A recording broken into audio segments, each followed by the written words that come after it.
കൊണ്ട് ഞാനിവിടെ വന്ന് നിൽക്കുമെന്ന് സാറിന് തോന്നുന്നുണ്ടോ? പറ്റിപ്പോയി സാറേ. എന്റെ കൺമുമ്പിലാ സാറേ മോളെ വീട്ടിന് വെളിയിൽ നിർത്തിയത്. ചിലപ്പോ എന്റെ മോള് നേരെ ചൊവ്വ ഇവിടെ നിന്നിരുന്നെങ്കിൽ എല്ലാം സഹിച്ച് ഇരുന്നിടത്ത് ഞാൻ ഇരിക്കുമായിരുന്നു. പക്ഷെ അവള് തളർന്നു വീഴുന്നത് കണ്ടാലേ എന്റെ ഉള്ളു തകർന്നു പോകൂലേ സാറേ? ഞാൻ ഓടിച്ചെല്ലില്ലേ സാറേ? സുദേവ, അതൊരു തെറ്റല്ല. പിന്നെ പത്മ വിധിക്കുന്ന ചില ശിക്ഷകള് മറ്റാർക്കും മനസ്സിലാവാത്തതാണ്. നന്ദിനിയെ ഗേറ്റിന് പുറത്ത് നിർത്തിയ സൂര്യ വരുമെന്നും ബഹളം ഉണ്ടാക്കുമെന്നൊക്കെ അറിഞ്ഞുകൊണ്ട് തന്നെയാ ഇതൊക്കെ ചെയ്യുന്നത്. താനത് വിട്ടുകള. സാറേ, പത്മാമ്മയുടെ എന്നെ ഇവിടെ ജോലിക്ക് വേണ്ടെന്ന് പറയുമെന്നാ ഞാൻ കരുതിയേ.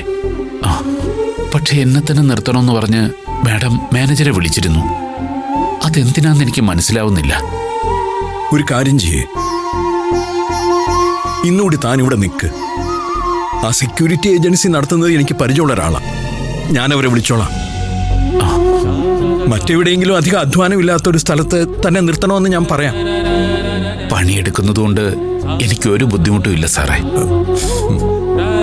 കുടുംബം പോറ്റാൻ വേണ്ടി എന്തും ചെയ്യാൻ ഞാൻ തയ്യാറാ. അതിനിടയില് ഇങ്ങനെ പറ്റിപ്പോയതിലാ ഒരു വിഷമം.